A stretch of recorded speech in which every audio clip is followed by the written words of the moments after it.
to Caribbean Brilliance, where we highlight and recognize the contribution of Caribbean Americans in hopes that their story could inspire and empower the future generations and the present generation as well. So today we have our guest. This one is an honorable Caribbean, because I know you all might be like, he ain't born in none of them islands. He don't even have a real accent. But his name is Troy. I don't know why he insists on the D. Johnson. And he is an entrepreneur among other things. So we're going to find out all about Troy and why he's on our honorable Caribbean American guest. Hi, Troy. Pleasure is mine. Thank you for having me. You're very welcome. So, first thing I want to address, I put the American flag. Now, typically it's the Caribbean flag that would be there.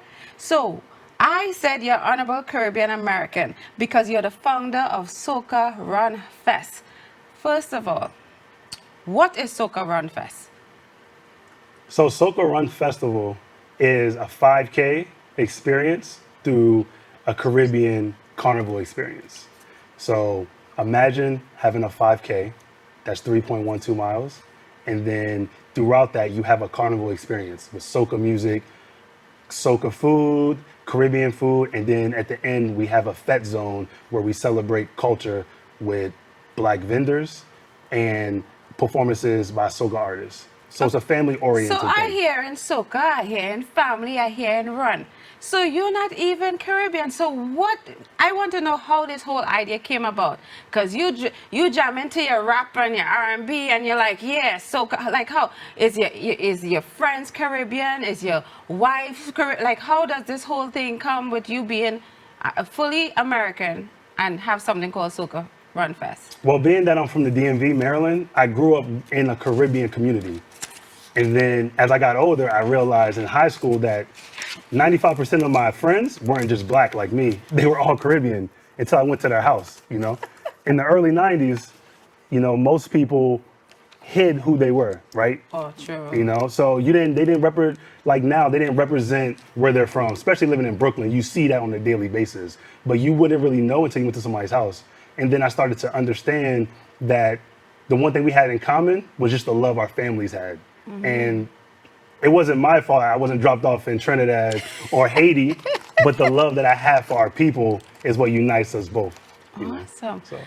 You hear how he made that old song? So you want to make sure he's in my good graces. So he's like, oh my God, she's attacking me. But okay, so you're surrounded by technically Caribbean people. All my life. All your life, yeah. Right? So you had a love for soca music? So I grew up with soca music, but I didn't fall in love with soca music until 2014 was when I went to Trinidad for the first time. Oh, so last year, you're welcome. Last year, this year, February marked my 10-year anniversary, and I ended up taking Soca Run to the Savannah. Shut up! Earlier this year. I mean, really? Yes. But the reason how Soca Run came about was I'm an avid runner. Yeah. And then I finished the New Orleans half marathon, so the rock and roll half marathon. Then when I finished, I realized I didn't see too many Black people finishing. So then what bothered me was, you know, living in Brooklyn, I always saw representation of myself. So I sat back and I asked myself, how could I change this? So I fell asleep. And then when I woke up, the idea was given to me. I don't know. Other people can recognize when something's given to you, your purpose. And my purpose was, it gave me the name. So it came to Soca Run? So it was basically like, put the two things you love the most, and it was carnival and it's running. So I put the two together and became Soca Run. Really? Yeah. That's awesome. And then from there, from 2018, I just started doing the steps to make it what it is now. And then we've grown into a nonprofit called Soca Run Nation, which we go into the schools of Brooklyn, and we have a run club called Soca Run Club, and we do field days, and we do other activations to help movement and help kids start a healthier lifestyle with food and so wait, exercise. I think he's not even letting me ask him no questions. He just running on and he's like, I'm excited. Passionate. I just want to tell you about it, all the things that I'm doing and all the things we're doing for the community. So we'll even get back to that some more. Okay. But you started this, you said, around what, 2018? 2018. Was an inception idea. So the whole idea came about in 2017. So what year did you have the first run? 2019, the 20 following year, Prospect Park, 500 people. Oh, okay, now he's showing off. But so Just proud, just proud, just proud. So my thing is, okay, idea 2018, first run in 2019. How do you get 500 people to show up? Like, what's the process? How long before you have to plan all this? Like, how are you? Because people say, oh, social media, you get the word out. I'm not a big believer in that by itself. Right. But so how do you get 500 people on your first run? Well, I think everything comes with community, right? So because I'm a barber, I know people. So I started telling certain people my vision. So those people connected me with the right people to help this possible, make this possible. Because once people started understanding why I started it, they understood and they wanted to help me. So that's why everything goes back to me, to community, because I ran into one run club member named Marlon, and he was the one for Lean Strong Fast in Brooklyn in 2019. And once we had a meeting, he said, "I love what you're doing. I'm gonna do whatever it takes." So he brought his people, then his people brought his people, and that's how we work as a community. Like, that's what you said. Community is definitely strong and building relationship to get things to the next level. Everything. So 500 people Yes. for the first run 2019. It goes great. How did it go? The first one, like, how did you feel that was? Because that was your first one. The first one, to me, was one of the proudest moments of my life, because it was another time in my life where I found out manifestation truly works, right? Because it's more like, a lot of times we say we want things, but we don't put your whole heart and soul into it. True. And then once you do that, and then you involve others, it starts to plan out how it needs to work. Because a lot of times during that process, doors were closing. They were closing because they weren't supposed to go that route. And I trust the process. So by me trusting the process, it allowed me to meet the right people that gave me the permits, that believed in it because they were Caribbeans and they never seen nothing like this. So they wanted to see it happen. So they allowed me to skip through applications because they were like, no, we're going to make this happen. I don't care who you are. You just ended up here at the office for no reason. Let's make this work. And then they just, people talk to me. They start to understand that I have a serious passion about just helping others. And it wasn't really you can ever see about, that just like the way you talk about it. It's just not a fly-by-night something. No, it's This not is about something money. You put your whole heart in. Yeah. So 2019, you have 500 people. So what happens when COVID hit in 2020? Oh, it crushed us. Right. That's what I'm thinking. It's like you're on a high. Yeah, we're on the high because we're thinking now we're going to double. Because the one thing, I look at other businesses that have come before me, like I looked at Curlfest, right? Because Curlfest started in their apartment, and then they went to Prospect Park, and then they went to Randall's Island. So I was taking their trajectory to be like, okay, next year we're going to do double. Then after that, we're going to triple. Then we're going to do like MetLife or Citi Field. Like, that's how I think. Right. So when 2020 happened, because at that year, because I always like to bring up COVID, because I'm like, you're like, yes, we're doing this. We're doing it big because it's 2020. And 2020 was like the vision and all this stuff. So, okay. So everything fell flat on 2020, or what was your mindset when? So the mindset was, you need to pivot, right? So COVID happened. COVID allowed people, at least me, to sit and think. Where do you want to go with your life? Do you want to continue cutting? Do you want to take Soca Run to the next level? And if so, how can you get over this hurdle? Because it wasn't going to last forever. Right. So then we decided to go virtual now. Oh, really? So we had a virtual run in September. Really? So now people would they would sign up, and then they would just do their own run where they lived. And then what that allowed us to see was that people still loved the idea. No matter in person or not, they wanted their soca. And they wanted a community where they felt safe and that they can inspire others to do. So, and that's what we bring to our community, inspiration. Awesome. So you can't remember meeting me, but I met you at the Island Icon Awards. Yes. Right? So I went with all the work that you do in all the community. How did it feel to win? It's called the Health and Wellness Ambassador of the Year Award. How was that? Because I saw your excitement. See, the excitement for me was just to get really nominated, right? Yeah. Because I think nomination lets you know that people are thinking of you, of what you've worked hard for. Because people don't know what goes on behind the scenes with family, with even finances. I honestly fund all this out of my own pocket. Wow. So it's thousands of dollars, not even profiting at the moment, Right. but it's about the passion because I know where it's supposed to go. Right. So just a lot of people don't know what it takes, but to be honored by my community lets me know to keep going. That's awesome. Because sometimes those lonely nights you start thinking, you know, I think I might have to put these medals up, you know, but So I know it's not. so like all the stuff that you do, because you had mentioned you're a barber, so you're still a barber, you have your still a regular barber. job, and when you bring something like this, okay, I want to do something called Soca Run. The idea came to me to have the community. How does your family jump in and help you? Or does anyone, like, what challenges do you experience when you try to bring this to fruition? Well, I think the challenges is more time with my family, right? I think the one thing that Soca Run brings to me is I'm able to bring my family with me now. You know, so now my daughter, she's 4. So she was born January 24th, 2020. Yeah. So she grew up with Soca Run. Oh, so if that's you look awesome. back on my timeline, you see me jogging with her. You see her as like a 6-month-old, excuse me, in my arms as we have COVID masks on. So as I see Soca Run growing, Yeah. I see her life. That's And then I see other families building their life of health and wellness with me, because most runs don't encourage you to bring their family. Right, that's true. And most runs aren't black owned. I'm black owned. Oh, I'm black owned. I like that. That should be like a shirt. I'm black owned. Oh yeah, I'm gonna use that. I'm 10%. 20. I got you.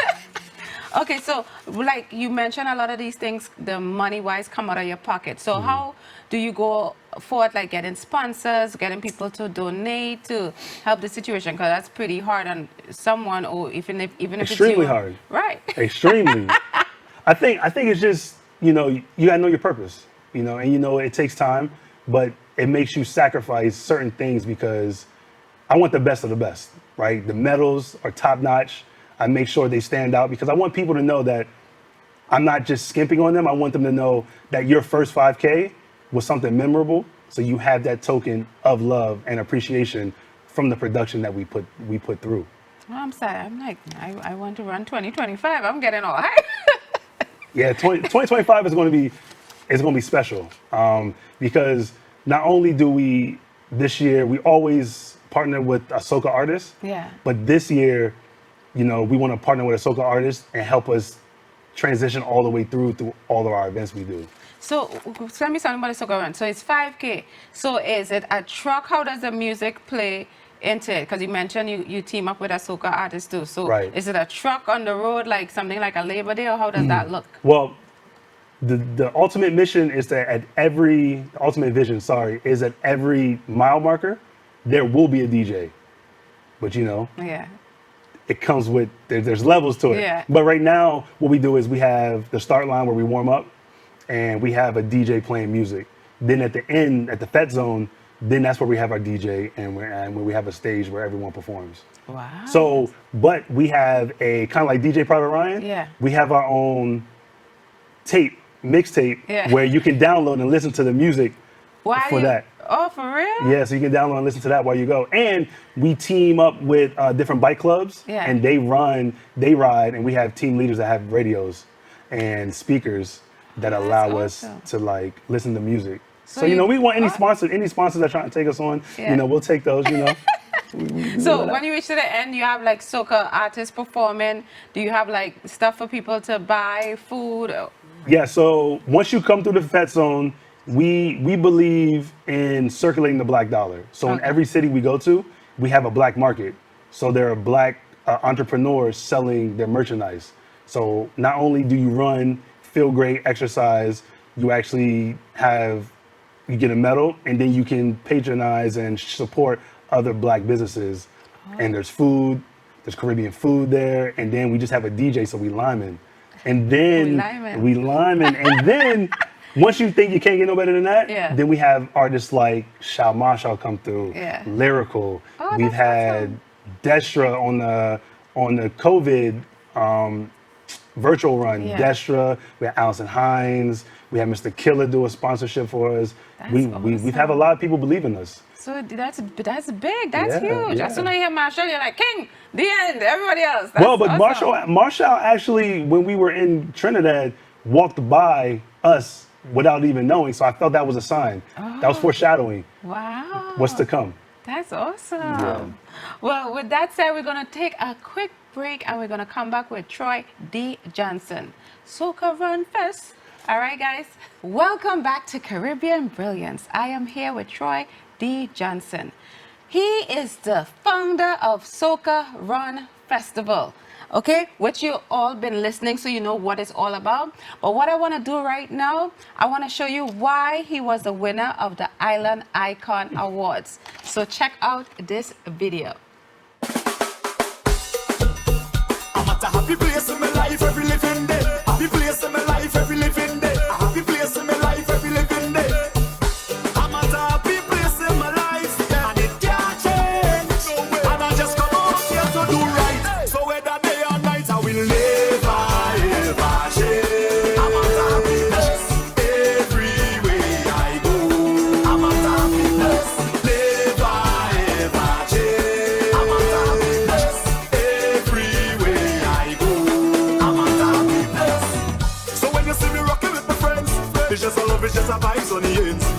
And when you see me rocking by myself, tell them it's no false pretense, so me tell them. And when you see the liquor in me head, me live my life like it's no problem. And anybody who fight with me, tell them me only a love for them. That's why I will never ever change. I'm at a happy place everywhere. Now that was a happy place. I hope you all, that was just a glimpse of all the things that go on this Soca Run. So we're going to continue talking to Troy because I want to get some more information. It's just not about soca and running. It's a lot more behind the scenes thing and a lot of other things he's doing in the community.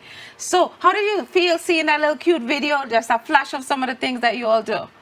I feel like I'm doing my purpose. I feel great. Awesome. So we kind of touched on some of these things in the beginning about like health and wellness, some of the stuff you do in the community. So one of the things, obviously running, we're having fun, we're excited, we're bringing our families along. Yes. But again, you're focused still on health and wellness, and you also have like some programs and stuff. So let's dive into some of those things. What educational program? Because one of the things I saw mentioned was family engagement, and you said community like 500 times. So how did you start to encompass those things? How did you branch out into the nonprofit? When did that start? So you have the floor. All right. So we knew we wanted to do more than just run. And the future are our kids. And my daughter and my son are very important to me in my life. So I had to figure out a way to make them a part of it. So I wanted to dive into the schools. So I decided to do something called Soca Run Nation, which is our 501c3. We're basically going to schools, and we help with movement. We help with the Soca Run Run Club, where we go in and we have programming where we take kids and we get them off the computer, we get them off social media. We get them back into running, right? And using their hands, using their feet, and understanding that your health is about movement. It's not about running, it's about walking. It's about jumping. It's about just being a kid again. Yeah. So we get those things back to being a love for them. Because I always tell people, because I have a 6-month-old right now, and all he wants to do is run. Wait, so this is child number 2. Okay, I'm just making sure. Okay. Yeah, I only have 2. I have a daughter and a son. Yeah. But the one thing I think running has been changed as we get older. It's been something where you get penalized for it, right? In sports, it's like, well, you didn't do this right, go run. So you lose the love of it, That right? is true, But yes. as a child, you didn't even want to walk. You wanted to run because the freeness of it. Like, you wanted to be the fastest person in your school. Yeah. You wanted to prove that you could do anything better than anybody. But every sport requires movement, walking, or running. So we wanted to go back. Everything has to go back to the foundations. You see, I never thought of it like that. See, Yeah. I'm glad I let you like explain that more, because I think sometimes someone might see it for granted. Oh yeah, it's running, no big deal. But it's Right. so much more into it. Like I see here, one of the things with the running is 96% of your runners are Caribbean and African American women. Yes. Why do you think so many African American women? Well, I think first off, women will love programming that's going to help them become better at anything. I think a lot of men, we think we can do it ourselves, right? Okay, you hear it first, man. You cannot do it yourself. Right. And women love community, and they want places where they feel safe, and they want to be around people like them. So I Yeah. think that's why Soca Run is such a vital part into all communities, because we're big on representation and inspiring. Awesome. Well, you know what that sounded like a whole infomercial. But good. I think whenever you watch this episode, you could take a lot of stuff from it. So one of the things was I looked up your purpose, right? And promote soca music. Like if someone come up to you and said, "Oh, you're American. Like why are you in our soca stuff?" Because a lot of people would be shocked that when they find out you're not.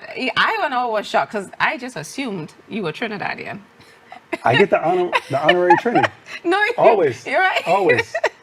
But what would you say to that person? Because I respect you because, again, soca, I feel like as one of the genres of music, it kind of gets left behind. Yes, it's only for, it seemed like we play for Carnival, which is like February, and then that's it. Compared to some music is played throughout the year. So the only time Carnival music gets played is, okay, you go to Toronto, then you come for Labor Day, you go to Miami. But other than that, it's not played until it's for Carnival. Well, I think also a lot of people don't allow to experience soca.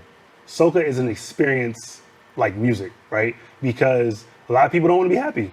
Like soca make you happy. Like no matter where you go with a soca song, you want to get up and dance. Yeah. Or you want to get up and whine, right? And I think that's what I realized, that when I was in Trinidad my first time, they told me, Troy, just make sure you listen to this DJ Private Ryan mixtape. And I was like, I'm good. Because there were just beautiful women, beautiful weather, and great food. I was like, I'll get through it. But I didn't really I didn't connect to the music until I was in C'est La Vie, over top of maracas, and then it all just clicked like a different language. I understood what was happening. And then from there, my experience changed. Like my whole life changed, honestly, as you can see. It just allowed me to live in the moment. And I think soca music allows you to live in the moment, value your ancestors, and it allows you to just live free. That's soca music to me. This man making me like my music all over again. I didn't even know that extent of soca. I was like, jump and wave, wine, find a man, find a woman, wine on somebody. But okay. That too. And so, where can people find different Soca Run and 5Ks? Where are they? So right now we have 3 main events every year in Brooklyn. We have our Soca Run Mile, which is during Father's Day weekend in June for Caribbean Heritage Month, which is a free community run, walk run. We say walk because Soca Run is an introduction back into fitness for most people. Right. It's not about first or second, it's about finishing. Right. It's about finishing. Because I'm a walker. Right. And I don't think a lot of people understand, with movement, it's about consistency.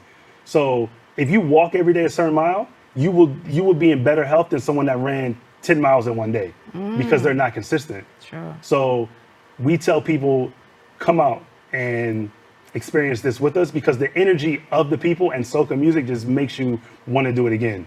Our next event is usually the Labor Day 5K. Oh, you have it around Labor Day weekend? We have it the Sunday before Labor Day. Really? Yeah. Check it out. And we have our Pink Walk, breast cancer walk. Really? In October. So that's your 3 main events. And all of them is in Brooklyn, you said? They're all in Brooklyn. Brooklyn, well, that's where all the Caribbean people are. Right. And beautiful island women also. Yes. Indeed. Okay, so beside it, you have expanded it outside of Brooklyn? Yes, in 2019, we also went to Fort Lauderdale. Right, wow. We had a Fort Lauderdale Soca Run 5K. And we've also, earlier this year, we went to Trinidad. And we brought it to Trinidad, the motherland, for my 10-year anniversary. I like that. For my 10-year anniversary. I felt like it just made sense. Yeah. And I needed to know, how would Trinidad accept me and my vision and purpose? Yeah, how was it? They said, well, we need to come back. Oh, so we have big ideas. Yeah. We have big plans to visit every Caribbean island.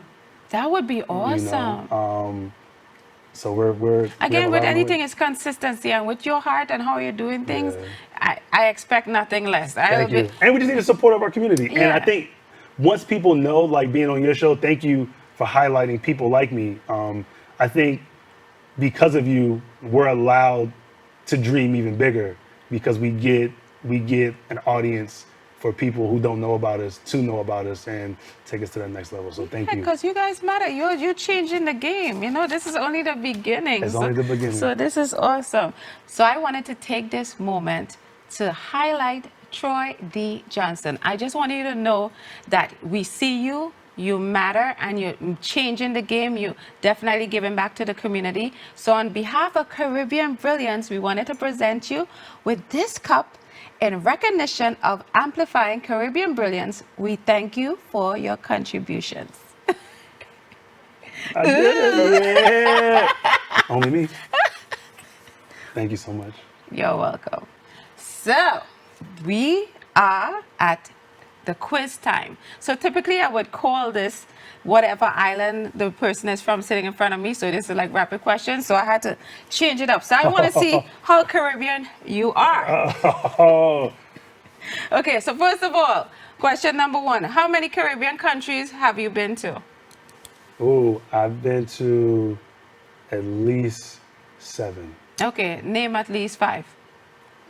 You better say Trinidad first. Trinidad, Barbados, St. Lucia, St. Martin, I would say Bahamas, and I'm going to say Martinique. Okay, well, we was checking. Okay, he doing good. He doing good. He seemed Caribbean.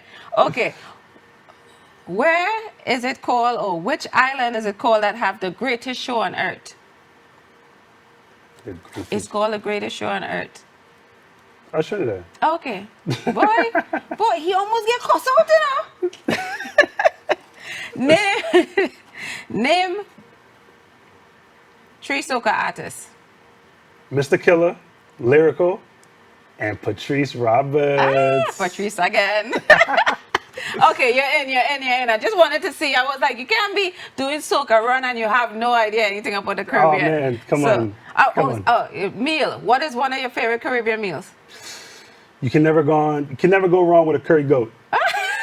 Who makes the best curry? Is it curry goat or goat curry? Curry goat. All right, just making sure. Okay, you Guyanese now, you fail.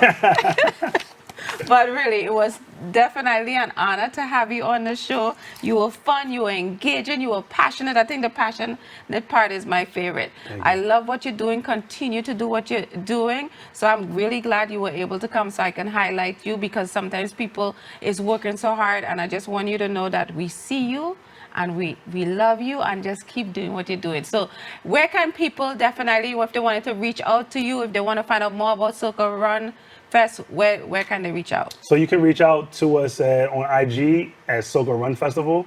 If you want to donate to our 2 scholarships, you can go to socarunfest.com and donate through Give Butter, and you can just come to one of our Soca Run events. Awesome. And we can't wait to see you there too. Well, I'll be walking, not running. But yes, I'm definitely going to come 2025. 2025. So thank you guys for tuning in. Remember, you can definitely check out Miss Francois on all social media outlets. And with that said, till we lime again.